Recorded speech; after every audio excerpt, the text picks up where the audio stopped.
So I thought maybe we'd go ahead and do that story time for the lawsuit over my leg. Everybody seemed to have or quite a few people seemed to have a little interest in that.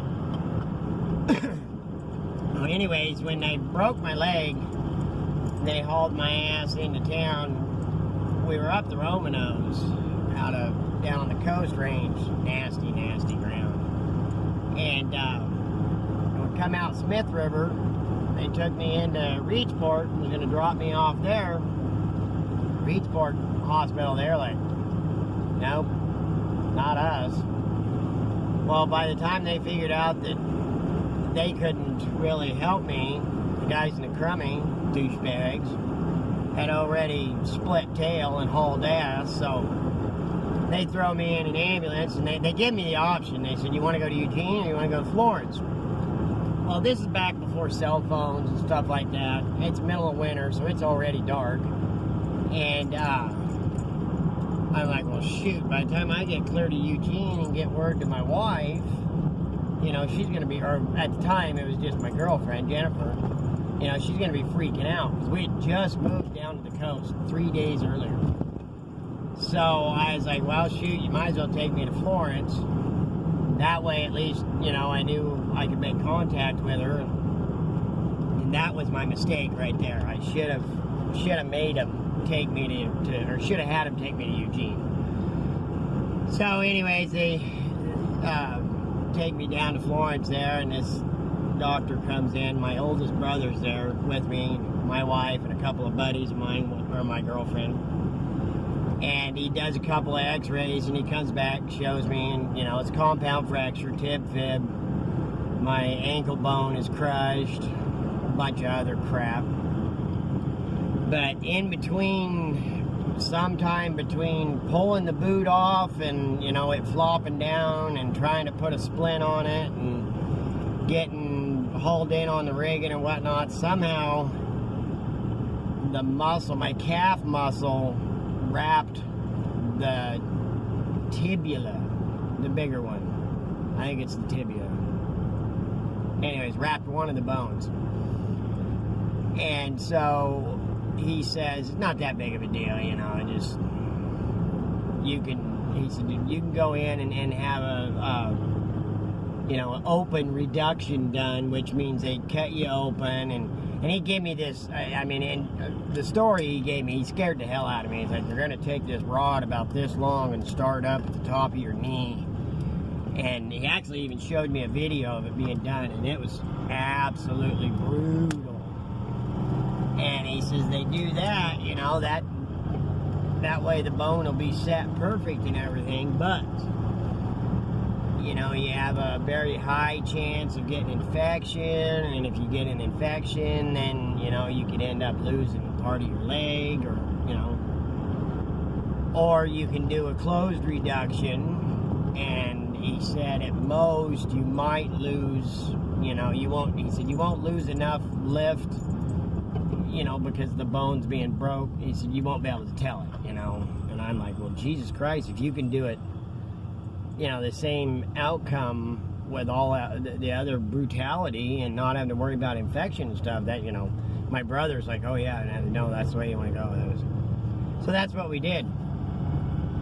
Well, come to find out later, the reason he pushed me towards doing it that way is because he was in the middle of a medical malpractice lawsuit and had his license to do open medicine revoked.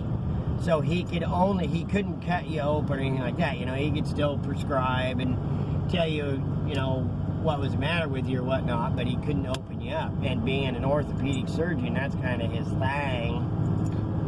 But, so, anyways, they put a body cast on me for 7 months. What a pain in the ass. Oh my God. And 7 months was up. They changed it a couple of times. They take the long body cast, you know, it come all the way up my leg and around my waist. What a ridiculous. Oh my God. Well, they took that one off and just put a cast from my knee down. I had it for 2 months, and, you know, during this time, he's, you know, telling me all these steps we're going to do. And I'm like, oh, okay, right on. Well, to back it up a little bit, after they put the first cast on, it was actually Thanksgiving morning. I was going to my sister's house for Thanksgiving. Oh, you son of a bitch! Oh, no. And I fell. And I knew I did something because it hurt like hell. So we ran into the hospital and had him do an x-ray. And it just happened to be that particular morning, my doctor was on call at the hospital. So he comes out and he says, nah, you're fine, everything's good, Danny, blah, blah, blah. So go on about our way. Well, so they get the short leg cast on, and I'm expecting, because of the steps that he had described, you know, I'm going to start doing some therapy here pretty soon and then go into a brace and then go back to work. Well, 3 weeks after getting the short brace or cast on, I go in for a checkup. He cuts it off, and he tells me when he was cutting me, I go, oh, and he said, no, this thing, and he takes it out and he puts it, it won't cut you. Yeah. So he lays the cast open. Well, no, it won't cut you, but when your leg's been casted, you know, or a body part's been casted for almost a year, the skin is... So he did. He actually, and I've got a scar still, about a 4-inch scar on my ankle where he laid me open with that. And it's just a vibrating saw is what it is. The blade doesn't turn, it just vibrates. Anyway, so he pulls that cast off. He goes, there you go. Hands me a work release paper. Says I can go back to work the next day. And I'm like, and I mean, my leg's about this big around, and that's no joke.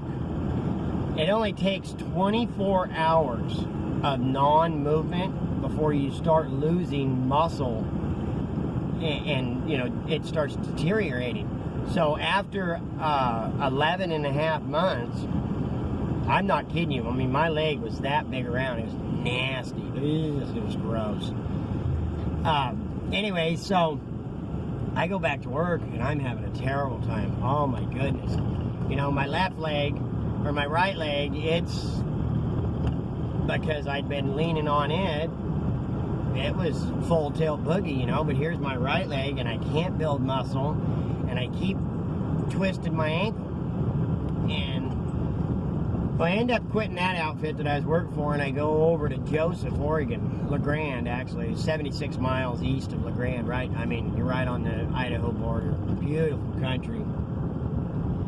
And I got over there, and it was like the third day I was there, and I rolled my ankle, and it swelled up. Oh, God, it was bad. So I go into the horse doctor there, and he didn't even have an x-ray machine. Nothing. No oxygen. I'm like, oh, my God.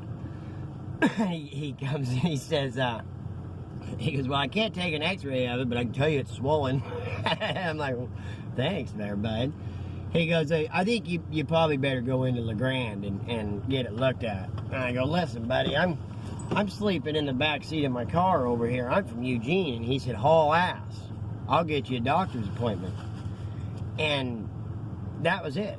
I never gave the guy any information or nothing. I mean, obviously he knew my name and stuff because it was on my paperwork, but that was all the information I really gave him. Well, I get to Eugene in the middle, you know, it's 10 and a half hours, about 9.5 hour drive.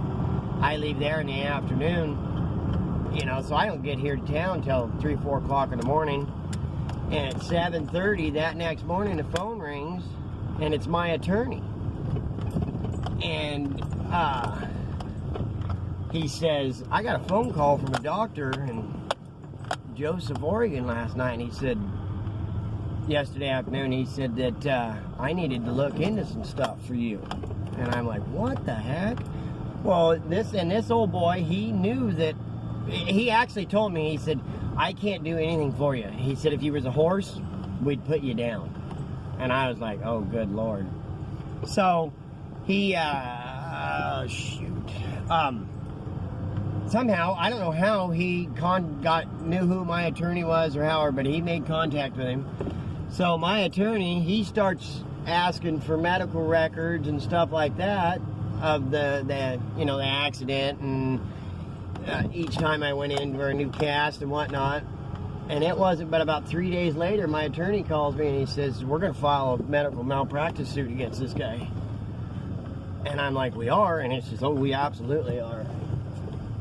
And so they did, and it turned out that at the time, it was the largest medical malpractice suit ever filed in Lane County. And so, I'll get right back with you.